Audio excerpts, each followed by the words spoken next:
Hi everyone, I'm Tanya. And I'm Adriana. welcome back to Closing the Gap, a social justice podcast aimed at finding solutions collectively so that we can all come together to combat any social issues that affect our everyday lives.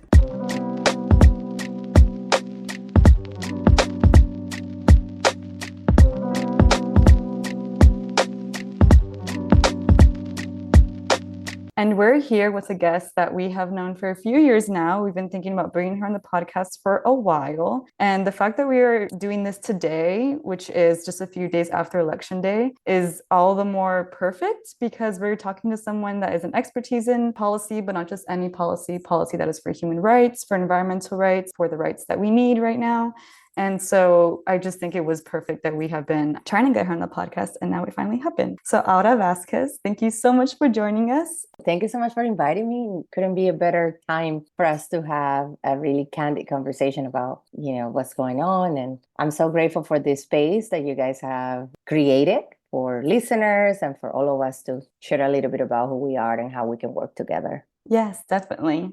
And I would list all of Aura's achievements and titles and positions, but that would take up the entire half hour of our podcast.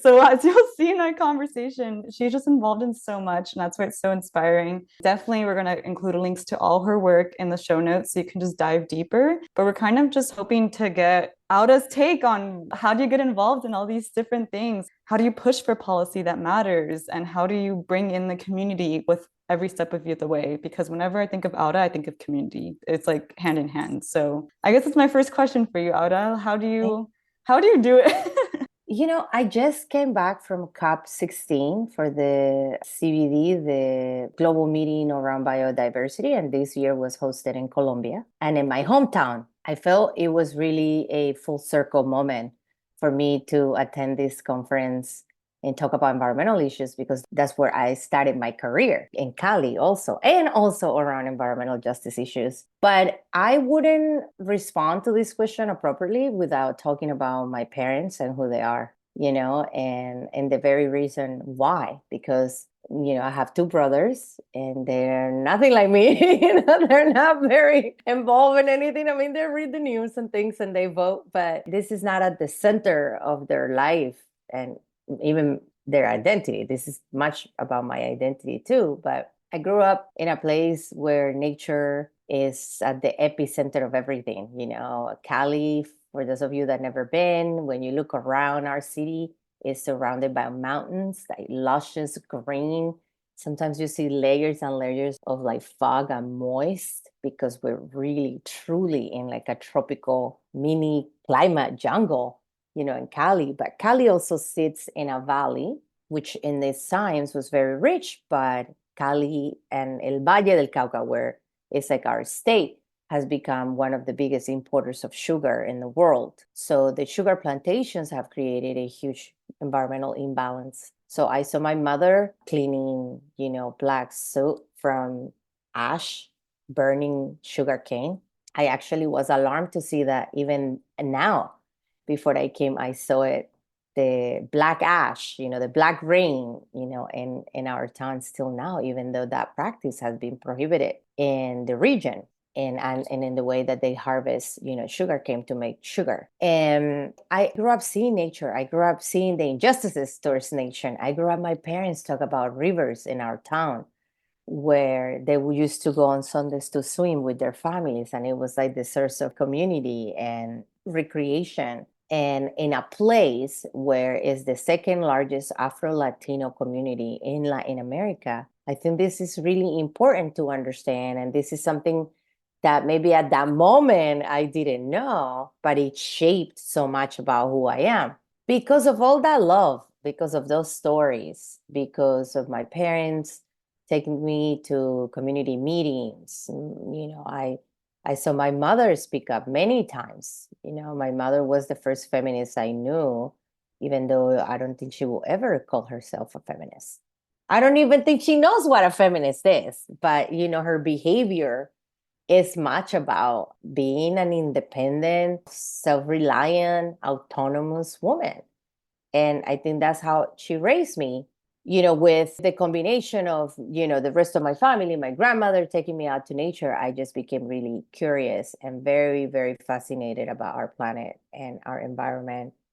And very early, I knew in my heart that that was my calling, that my calling was to be among community, support efforts, and definitely speak up on behalf of our planet.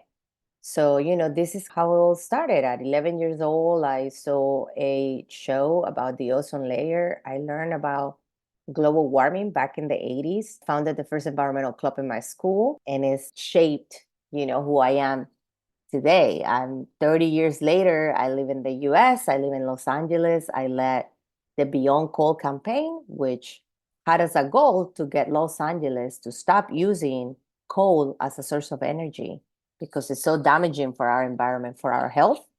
And it's also, for the most part, in indigenous communities where we have coal plants, gas plants that really pollute their community and their environment at our own expense. So it's been a definite, like a long crusade, and there's a lot of other shades and anecdotes in between, but it's been what have really motivated my passion to do this work. A lot of people, I was yesterday with one of my mentors in a meeting. I said, but you're not motivated by money. You don't want to make millions of dollars and buy a big house or like this other person, your other colleague. And I said, yeah, because I truly believe that when you are standing in your purpose and in your most empowering essence of who you are and in your happy place, all of those things fall into place. And to be honest, I mean, of course, it's awesome to have material things, but we can't take them with us. We see the struggles of climate change right now in terms of fires, mansions, people with lots of resources left with nothing. We see what happened with the hurricanes in the East Coast. Every year we see the devastation. The seawater rise level leaves us, that all of these natural disasters, when they happen, create so much devastation, and I think for me, my priority or the priority has always been, how do we work together? How do we take care of our planet? How do we take care of each other? And in that process, how do we can live a prosperous life? And it's not an easy commitment. I also like to have nice things, like everybody else. But I think that in general, in society, and especially in the US with so much consumerism, I think we have lost track of what's important. My life is very integrated with what I love to do, with the people that I love to help. That very passion is every day being filled with more and more. That cup gets replenished every time because I think I'm doing something that is not just good for me, but it's good for all of us.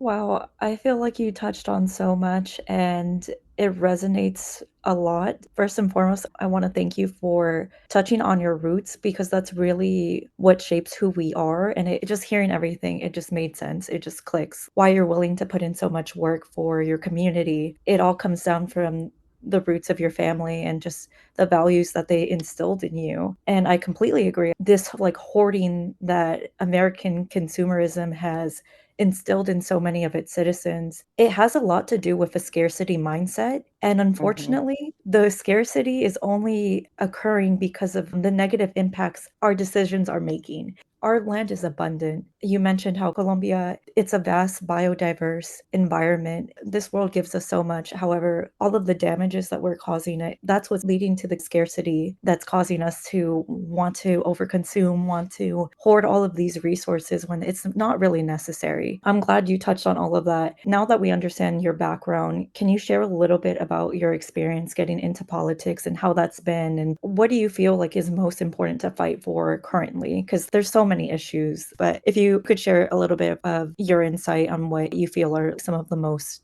pressing topics now.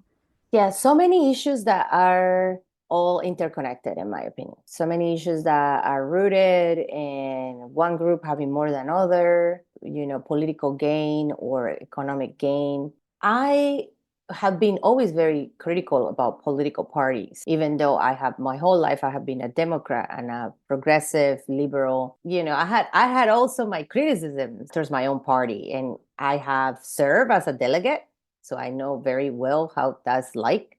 I was elected to be in the executive board for the California Democratic Party, which is the largest Democratic Party in the country. One of every 5 Democrats in the US live here in California. So I have always been very critical because for me, it's always about people and about our people. I came to politics not so much because I thought that was the answer, but because I think it's a tool to break a systemic problem that we have that is extracting natural resources every day, leaving our environment depleted for us and for future generations, that is misogynistic and patriarchal, that is still we're dealing right now with a society where women are less than. And I'm not talking about paying gaps. I'm talking about a very settled systems of oppression that is set in our society. I mean, we just saw the first Black immigrant, descent woman running for president in the United States. And the United States is not ready yet to see this female leadership. And every day we see attacks to women's reproductive rights. So for me, coming to politics was another tool to get to where we needed to be, to a place where we're more just, to a place where we put our environment first, to a place where we have innovation. And that's how I landed on politics, to be honest, because I kind of hate politics. In fact, it's hard for me to participate in this system where the rules are not set up for people like me, where every day I have to work 20 times harder to compete with a man or to compete, especially with a white male in this type of arena. But I knew very early in my career, I knew that if it wasn't me, I don't know if there was going to be someone else really lifting up these issues of importance, and also representation is so important. In my campaign, when I have run for office in the past, people often say to me, we never seen anyone like you. You're the first one that looks like me, or you're the first one that speaks like me, or you're the first young person, or you're the first person that talks about unity and kindness, or being good to the planet, but also being good to other people, justice. So I think it's important for us. It's not easy, but it was something that was important for me, at least. So in my political career, also as an organizer, that's a tool. So I always thought, well, imagine we're trying to impact all of these legislators and policymakers and elected officials. Imagine if it was one of us. Could we then break the pattern, the system? Could we make it more just? Could we make it better? I think my answer now, after years of being in politics, is we still have a long way ahead of us. Is it getting better? Absolutely. I see a lot of wonderful people getting elected and trying to enact change. But until we change the system, all of these folks that get elected with wonderful ideas, with tenacious goals, and it's going to be hard for them to change and to really bring about the vision that they have, because they enter a system that is set up a certain way. I think, especially now in these moments when we feel defeated and we see the other side, or in whichever fashion we see how this presidential election went and the results, I think this is creating actually the perfect storm for us to really challenge that system and continue speaking out and continue requesting and demanding that the system changes. This is a crazy, backtrack in policy with the Supreme Court of conservatism. And this is why now, maybe even more than ever, local level and state level is going to be so important. That was a good, I think, affirmation that I needed, at least, that there is a reason sometimes that we don't feel like we're winning. There is a reason sometimes where it doesn't feel like we're moving forward. Mm-hmm. Maybe those are the conditions that we need to get more people to take action. Maybe those are conditions we need to show that this is what happens when we become complacent, when we think, oh, everything's fine. For example, in the Democrat Party, if we think there's a Democrat president, we'll be okay. And so we stop taking action, but that's not the case. Like Auda said, you should be showing up all the time and criticizing, because nothing's ever going to be perfect. So I love that. Yeah. You touched on a little bit on how you also are involved in organizing. I wanted to dive a bit deeper into that if we can, because I feel like politicians aren't known to be organizers. They tend to separate those two. And usually the organizers are lobbying to the politicians. Usually they're like demanding things from politicians. But I think you're in a nice place where you know politics is a tool. And I think this is another great tool that you use really well. And you use it in a way that brings people from different backgrounds together, from different causes together. And so it's just a beautiful way to show solidarity and to really reignite the fact that when we work together, we get things done. So I know you touched a little bit on it, but I just wanted to see if you had any other thoughts on that. Yeah, I mean, organizing has been so healing for me in my personal life, especially relational organizing, the way I learned organizing. The first revolution is internal. Like that's how we start. The first thing that you got to change is yourself because you can't really change others. Everybody is going through their own journey at their own pace. Organizing for me has been a place where I have found community, I have found family. As an immigrant, I'm sure a lot of folks have immigrated to this country without family or that had their family, but they left, or in whichever fashion they find themselves here. I have, made my chosen family through community organizing, which is so wonderful, and, have a real sense of community. Organizing for me is the answer to everything. After years of my career organizing and being an advocate, I have stepped into work more in the private sector. It's a new thing for me, probably in the past years. And I organize there too. Even though it's kind of business and it's more bureaucratic, it's a different space. I also feel like I'm always kind of organizing with them and I'm teaching them, this type of leadership development and this type of understanding and thoughtfulness that sometimes they don't even think is necessary. Sometimes when you take people through this vision of like, okay, this is all the things that we can do and we will do in a real vision of the world, I think people really appreciate that because even the folks that I come across that are business folks that are, that have benchmarks and that have sales goals, even them appreciate a reminder about, this is why we're doing this. Organizing, you don't need a college degree. I mean, some of us have them in organizing, but organizing is basically how you can come together and work for a better community together. How do you also in that process become a leader in your community?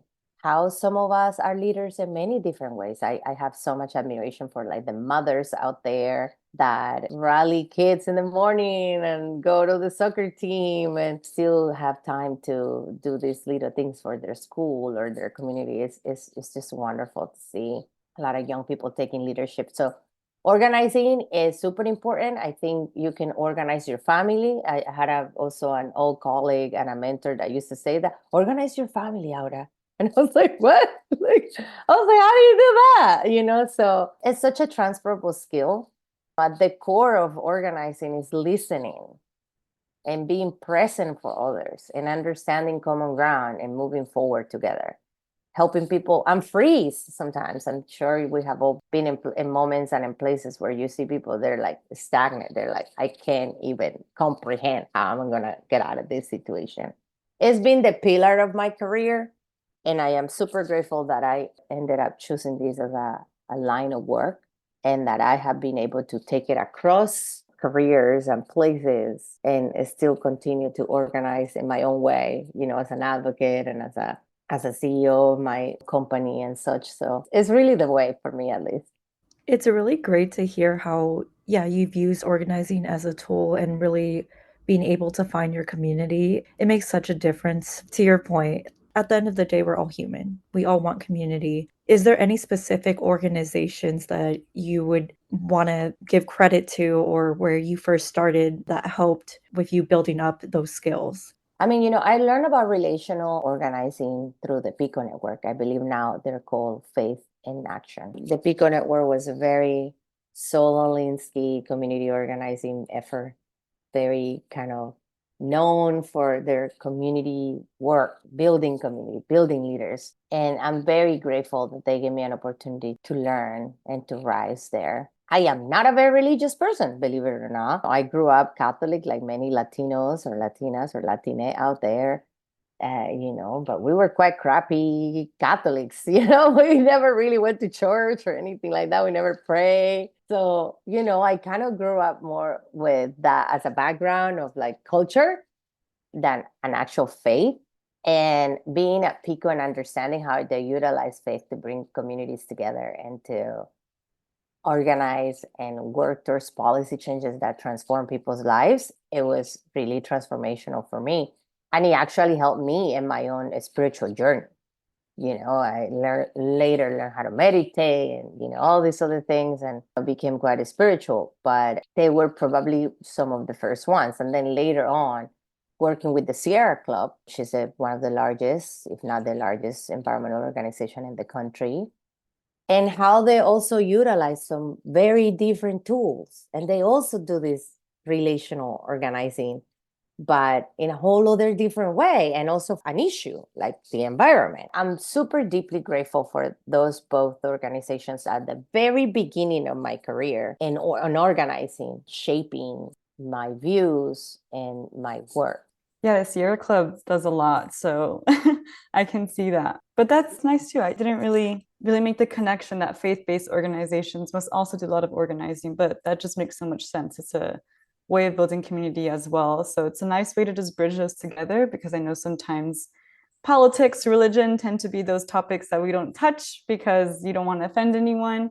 But it's a nice way to just recognize that they can also be very powerful in moving things forward and creating the world that we want to see. So I love that you have experience in both of those.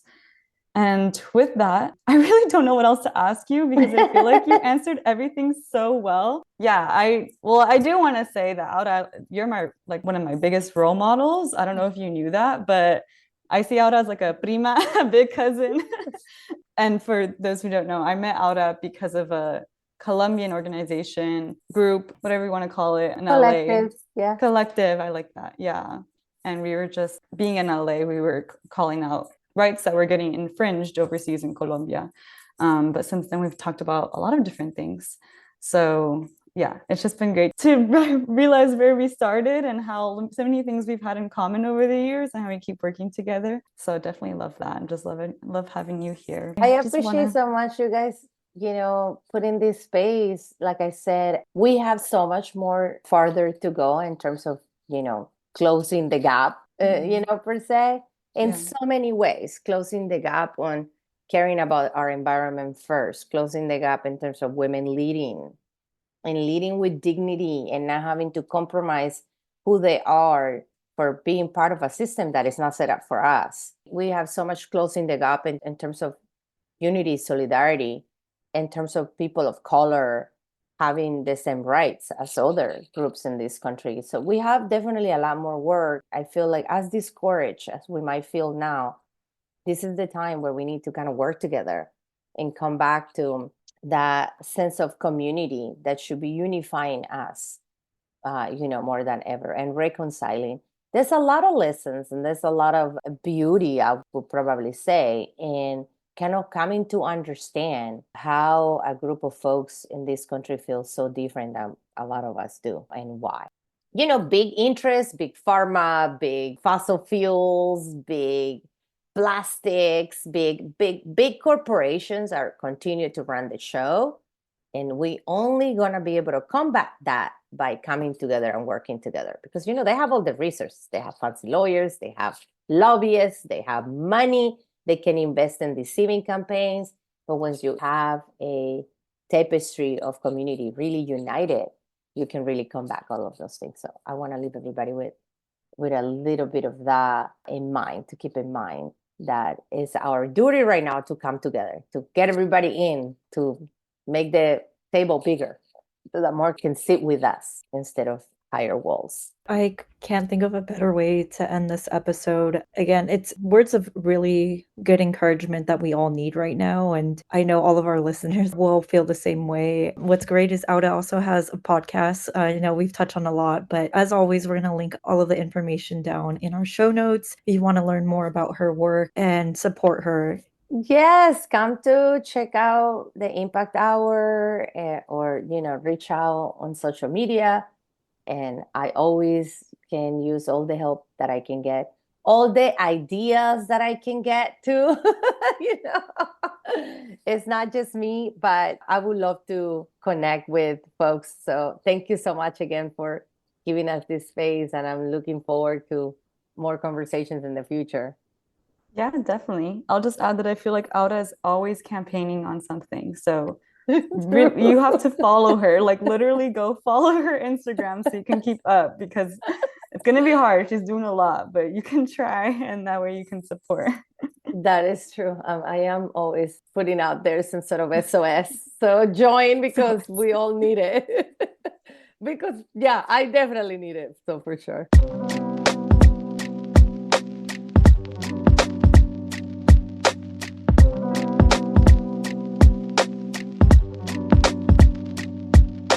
Friendly reminder to follow us on TikTok and Instagram at Closing the Gap Pod, or to email us at closingthegappod@gmail.com with any questions or feedback. We all hope you enjoyed this episode, and we'll catch you on the next one.